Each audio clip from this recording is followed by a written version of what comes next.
I work for onsite.com, subscription software to landlords. We do a lot of background checks. We're also an old company. We have a very large, very old legacy Java code base. Apache, Tomcat, a lot of JSPs.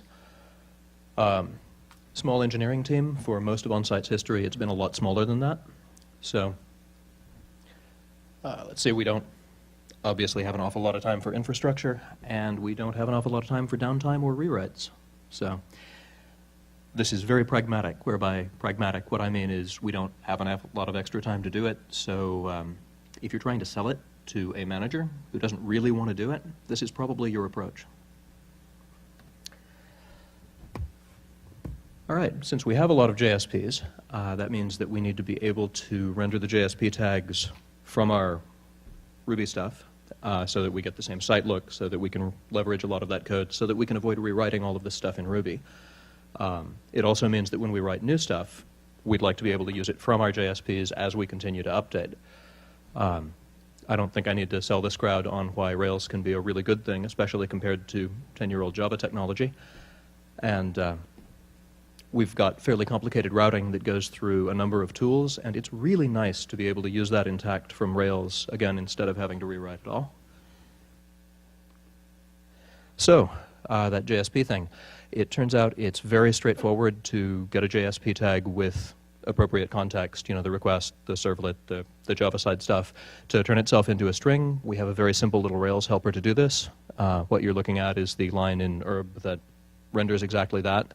So in our layouts, we have a number of these to render menus at the top, to render, again, the basic site stuff, all the stuff we include from Java. And the other direction isn't quite as pretty, but since you're doing your best to convert to Rails, you are probably also not spending as much time getting the Java stuff to call your new code. You are instead trying to write as much as possible of your new code in Rails. Obviously, you could wrap this and make it prettier. If we did more of that, we'd make it prettier. All right. So if your Java code is well written, it probably already looks a lot like models. You may not have as uniform a set of accessors, you may not have as uniform a set of method names, but you probably are doing validation code. You probably have a lot of stuff that's reading and writing attributes. And you'd really like to leverage that. You'd really like not to have to rewrite all that, because again, big Java code base, it could take a really long time to rewrite. As it turns out, JRuby has really good support for calling all of that stuff and for adapting the method names to look like Ruby.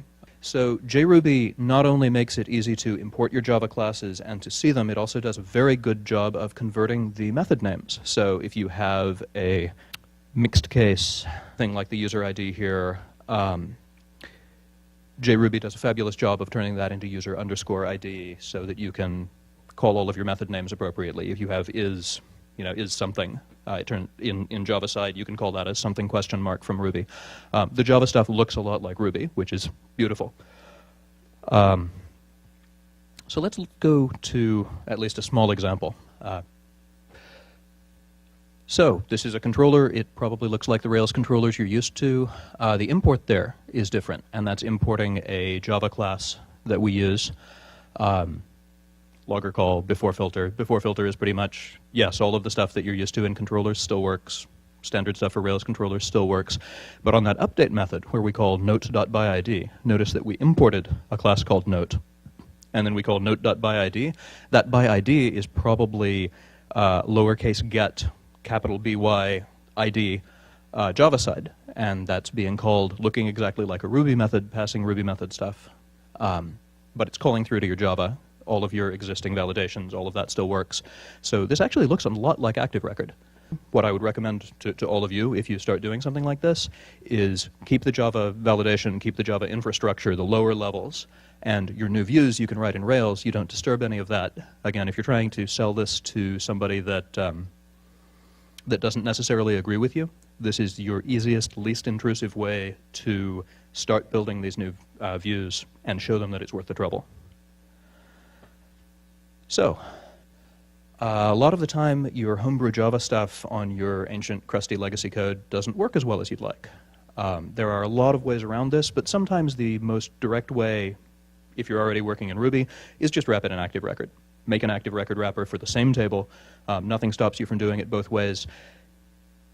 few things stop you from doing it both ways. So you can read the slide there. Validations and consistency issues.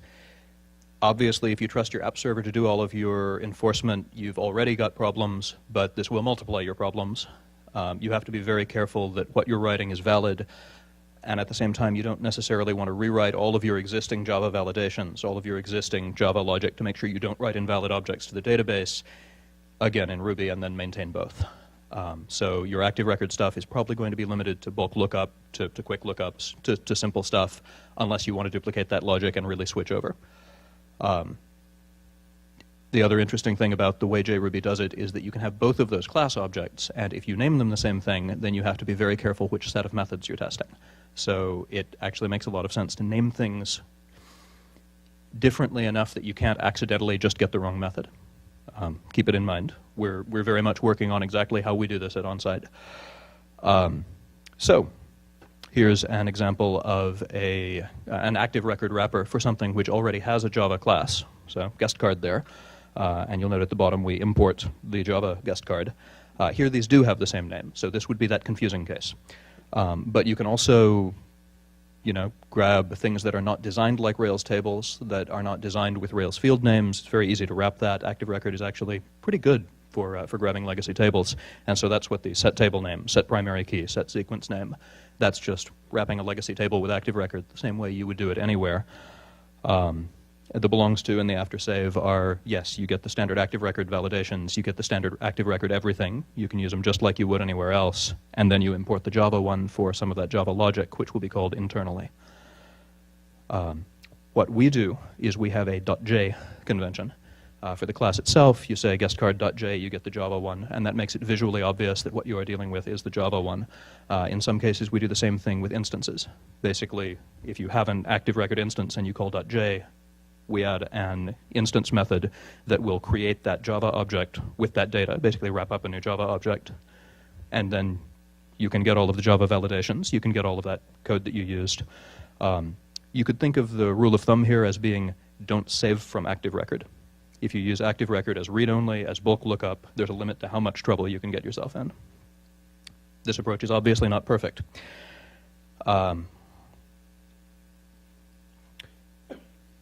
So let's see, we've already been over point 2. I've already mentioned that, hard problem, this kind of sucks a lot of the time. How good an approach this is depends a lot on how bad your code base is. If you have ugly, hairy Java validations, if you have a lot of stuff that is not very well tested, that is hard to use, that you don't trust yourself to write a new implementation of, this is actually a pretty good approach because you're going to have a lot of trouble replacing that. This is, it's a nasty approach, but it may be the least nasty approach that you have available. Let's see, so moving from that approach, if you're calling through from Java to Ruby, which can be important in a lot of cases, one of the nice things that JRuby does for you is that if you create a Java interface, you can then implement that using a Ruby object. So you include the Java interface just exactly like you would a Ruby module. You implement the methods. You now have a Ruby object which you can pass to Java as something implementing that interface. And that's important for the next strategy. So instead of having both a Java and a Ruby implementation for a table, for a type of database object, you can create the new Ruby one, and you can pass that to Java. So the first method with the Java models is do it in Java, call to Java from both sides. The middle method, the ugly method, is create it in Java, wrap it in Ruby. Each side calls to its own. Ruby probably calls to both. The third method is build it in Ruby, wrap it in an interface. Everybody calls through to Ruby. This is obviously your best choice. It's also the one that requires rewriting.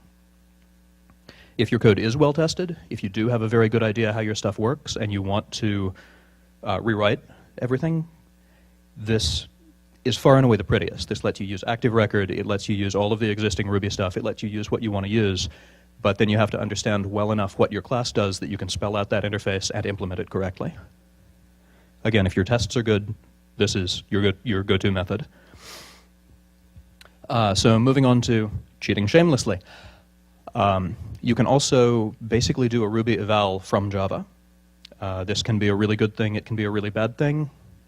So what we're doing is building a Ruby string in Java code, which is ugly and not generally a great idea, but it saves you that Java wrapper. If there is a particular interface you are going to use exactly once, this is a tolerable method to do it. But more to the point, that means that if you've got your Ruby stuff, there is always a way to get at it. It would be nice if you used a much better method than this, but there is always a way to get at it. So here is an ugly and terrible last resort. Be aware, it exists, it works. So just adding Rails views on top of Java models is easy, straightforward. Yeah, so just as I said at the beginning when I was first talking about Java models, if you're trying to sell this to a hostile crowd, the first thing to do is just to build new views in Rails and build it on top of your existing Java infrastructure. You want to touch the database? Do it through Java. That means that the people who are worried about trusting this, who are worried about, well, what do we do if we can't find people, you get to say, oh, well, that's just the display layers on top. Those are easy to rewrite. And it's true. Better caching. If you're doing all of your database stuff manually, there's a very, very good chance that you are not getting as good performance as Active Record would unless you designed those cases specifically for what you're doing. In an old code base where you've written generic database validations and database wrappers, Active Record is going to be faster than your Java stuff, even though it's running in Ruby, because it's going to do a much better job of issuing queries. It's going to do much better at looking up a lot of stuff at once. So once you get to the point of having Active Record wrappers, yell that out. Make it clear that your Ruby stuff is more efficient and faster. When in doubt, measure. But the fact that it's shorter code, the first thing people are going to hold against you is it's Ruby, it must be slow. Measure it. Active Record is better at this than you are. Even when you're writing Java code, test with JRuby. This is another good selling point because it's pretty obvious how to do the testing code, but you will use far fewer lines in Ruby. Ruby is just better at testing Java objects. Setting stuff up with Java tends to suck. Mocking is limited. In JRuby, you generally can only mock when Ruby is calling. You can't monkey patch Java objects when Java sees it.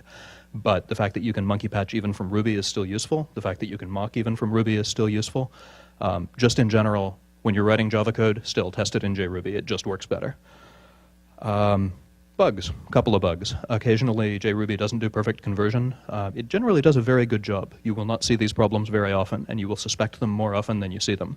But when in doubt, do more of your conversion Ruby side before you pass it to Java. You can import all of the standard Java basic classes. You can, you can allocate a Java integer without any trouble. If you think that there's any chance that that's happening, test it out. Allocate the stuff in Java, pass it through as Java, and that'll tell you pretty quickly whether you're having this problem. Sometimes you will be. One kind of odd thing about implementing a Java interface with a Ruby object is that JRuby doesn't know to treat it like a Java object, which means that it's implemented the methods mixed case so they look like Java methods. If you then call to it from Ruby, it won't do the automatic conversion, and so you'll be confused as to why you're treating it like a Java object, but it's not converting like a Java object, and it says the method doesn't exist, and you check for typos. Anyway, this will only happen when you are implementing Java interfaces with a Ruby object. It will bite you occasionally, and if you know to look for it, it's not that bad. All right. That's all the major stuff and really helpful stuff I know. Anybody got a question? Are there any interesting things around Rails 3 and Active Record, Data Mapper, that kind of stuff that's helping you out? Well, so we're not using Rails 3 yet.